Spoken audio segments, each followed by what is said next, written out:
สบายดีทุกคนวันนี้ก็พบกับน้องน้ำอีกเช่นเคยและในคลิปนี้น้องน้ำกัดสิไปรีวิวหน้าได้ทุกคน นากำลังน้ำท่วมเด้อตอนนี้คนกะมาหลายคนเติบได้ทุกคนเดี๋ยวมื้อนี้กัดสิ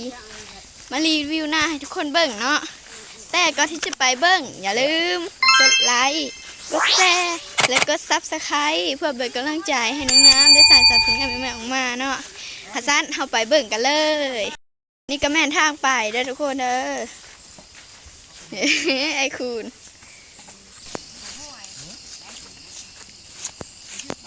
โหก็มีคนกำลังดำนาพร้อมนะทุกคนกะคือกำลังน้ำเลยล่ะทุกคน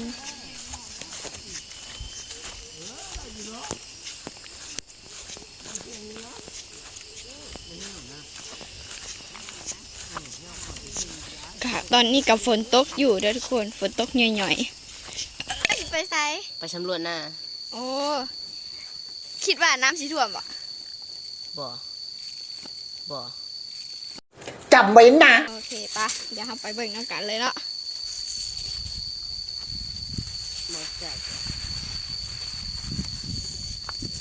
เดี๋ยวขอใส่กรุ๊ปก่อนไปทุกคนเดี๋ยวจะลงไปถ่ายแล้วเนาะนั่นกับเมทัลเนาะกำลังลกกาอยู่คือก่อนคือยางไปเนี่ยใส่กระยางเด่นถุงอะกันเลยเดี๋ยวเราไปเบิ่งกันนะทุกคนว่าน้ำจะขึ้นไหลอยู่บ่เจ้าของที่ก็มาแล้วเฮ้ยทุกคนพอจะเห็นมีอย่างระบบนี่หน้านี่ก็แม่หน้าเด้อทุกคนให้ทีนึงน้ำมาดำมือคลิปก่อนอันเนาะนี่โอ้โหมือนี้ก็ถือว่าดำตั้งแต่มือน้ำมาฮอดมือนี่ได้หลายไฮได้ทุกคนได้สิบปลายไฮแต่บ่ฮู้ว่าปลายเท่าใดเนาะ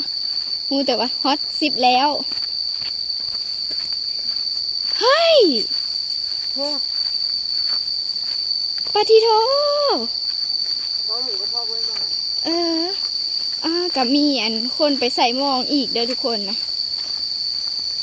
เดี๋ยวเราไปเบิ่งกันเนาะป้าน้ำก็ถือว่าขึ้นมาฮอดหน้าลงน้ำแล้วทุกคนป้าน้ำขึ้นมาตั้งแต่หัวปีแนวนี้แหละเนาะชีวิตสาวหน้าป้าเข่าที่น้องน้ำอันเคยมาซักลุงปลูกก็ถือว่าบ่เห็นเลยเนาะทุกคนลิบเลยก็น้ำอย่างน้ำถ่ำไหลลงมาวะหรือว่าน้ำเซขึ้นมาแต่เซปุ๊จากน้ำถ่ำจากน้ำเซจากน้ำถ่ำไอ้คุณว่าทุกคนเอ้ยป้าลิบเลยไปเห็นเลยอันนี้ก็แม่นให้หน้าเข้าหวานผายเนาะถึงหน้าเข้าหวานผายโอ้ยอันนี้ก็แม่นเบิดละทุกคนนะให้บ้านผายกำลังป่งกำลังงามไอ้คูณสิพาครับโอ้ยเยอะไอ้คูณว่าสิพาเขาไปเบิ่งทางในน้ำขึ้นมาจนบักลายๆนึงทุกคน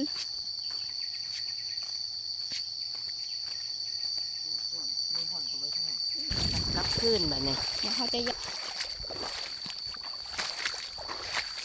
อุ้ยโอ้โหเลิกมากเลยเหมือนปล่อยน้ำ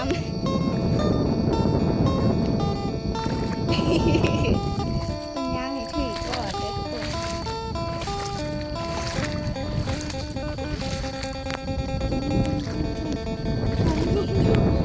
สักครู่เลยโอ้โหลมแห้งลมแห้งเลยทุกคนเฮ้ยเอามาพบกับน้องบุ้งเนาะ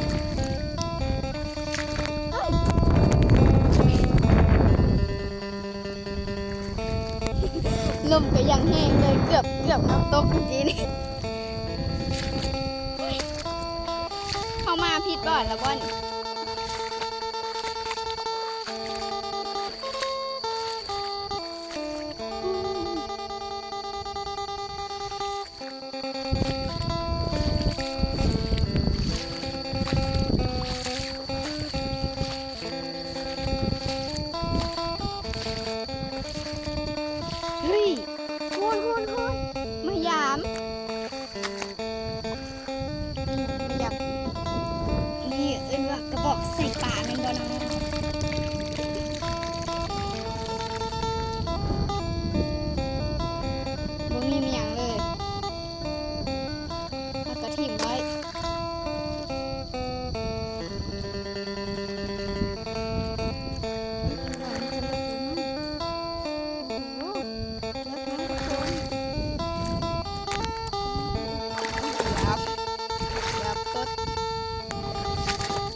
ำเนาะแล้วก็น้ำตกอีกเดี๋ยวไปเบิ่งกันว่าที่นี่อยู่บ่น้ำตก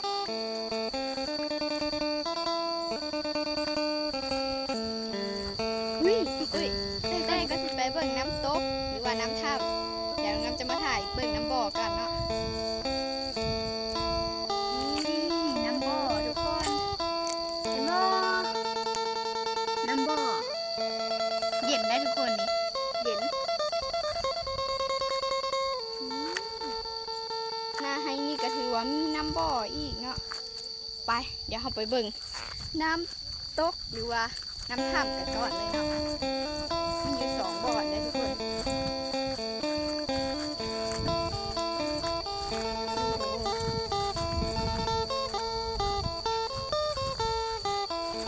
น่าให้นี่ลุงวีก็ถ่ายไว้แล้วเนาะยังบ่ทันได้คาเถื่อ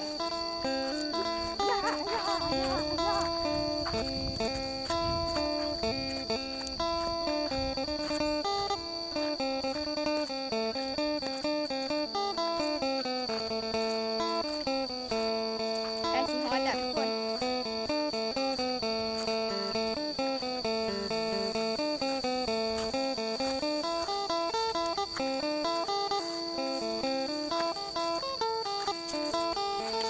นี่อันนี้กับแม่นั้นเขาชักลุงคือเดียวเด้อ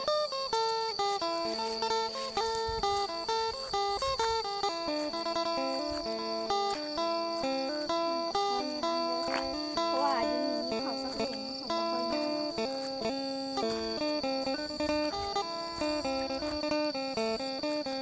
อ้าวปรากฏว่าเห็นแต่ซ้ำนี้ถือว่าน้ำบ่ออกมาได้ทุกคน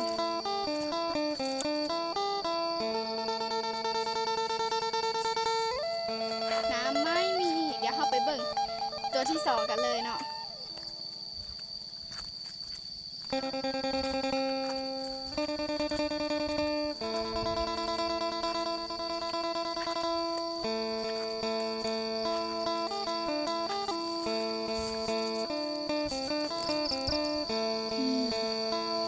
ให้นิ้วกระดำแล้วว่านี่เนาะยังบ่ทันแล้วทำทุกคนเลยยังเหลือแต่ทางหน้านี่คุณสิไปซ้ายไปเบิ่งน้ำถ้ำอยู่ที่กระทำเถาอดไปเดี๋ยวเราไปเบิ่งกันเนาะ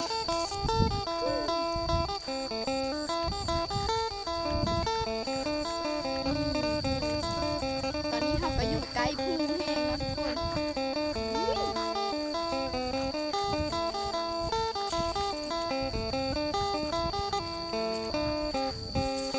ย่างไปทางใดก่อนโอ้ยเดี๋ยวเข้ากับตัวอย่างเนาะเอาสีย่างหลัดไปทางนี้เลยฮะนี่ใส่น้ำบ่อใส่หา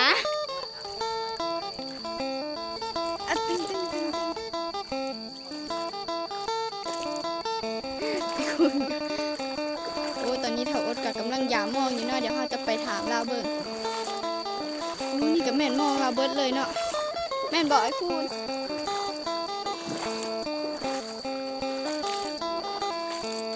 อย่างไป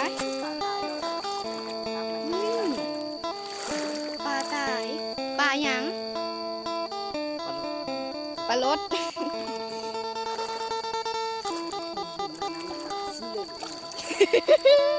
น้ำมันอาจสิเหลือกแนวคุณเจ้าของขยุนนี่นะเราหยอดซื้อได้ทุกคน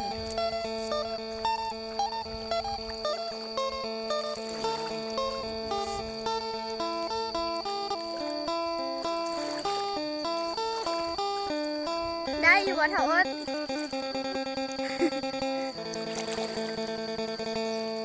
ได้ปลา2 ตัวปลาไม่หยังปลาซิวข้าว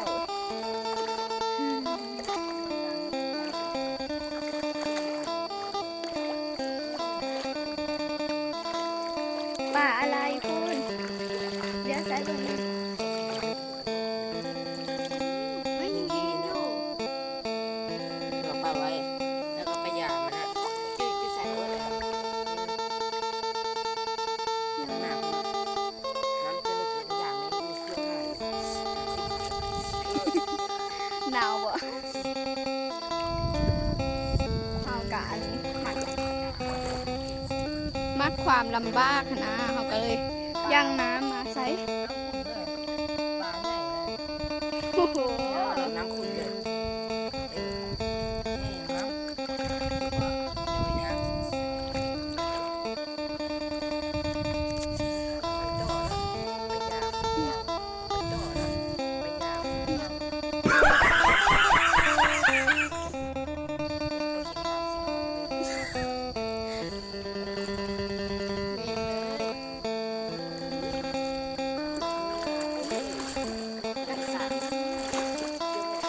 ไอ้หัวระเบิดทำนะไปเบิ่งถ้ำ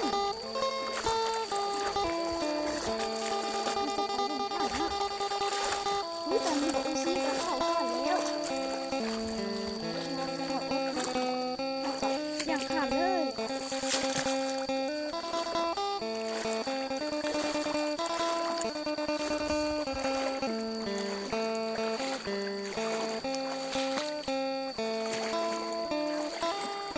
น้ำอย่างใสทุกคนแล้วก็เย็นพร้อม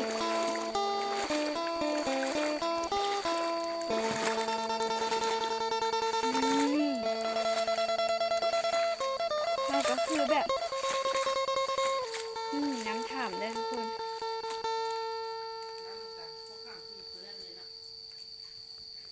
นี่เราได้มาไกลกับถ้ำแต่กระโบแม่นถ้ำแห้งนะทุกคนก็สิเป็นถ้ำประมาณนี้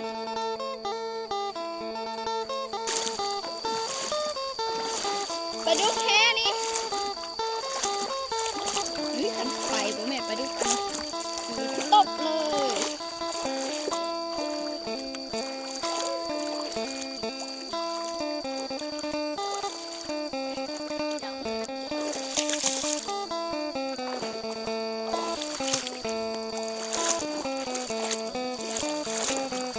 บ่แหละ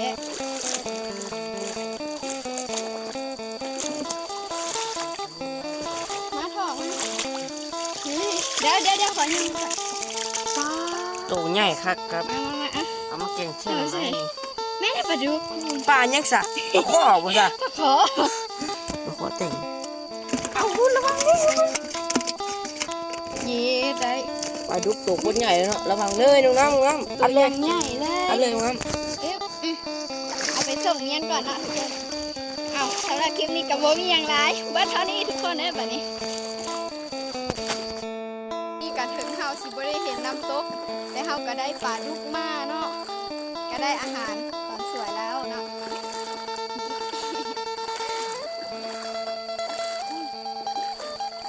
บ๊ายบายเด้อทุกคนก็ซ้ำนี่แหละทุกคนคลิปนี้กับโบมีอย่างไรและถ้าใครมากคลิปนี้ก็อย่าลืม ก็ไล แล้วก็กดแชร์แล้วก็กดซับสไครต์เพื่อเป็นกำลังใจให้น้องน้ำได้สร้างสรรค์ผลงานใหม่ๆออกมาเนาะบ๊ายบายสำหรับคลิปนี้น้ำขอตัวลาไปก่อนแล้วพบกันใหม่คลิปหน้าเด้อทุกคน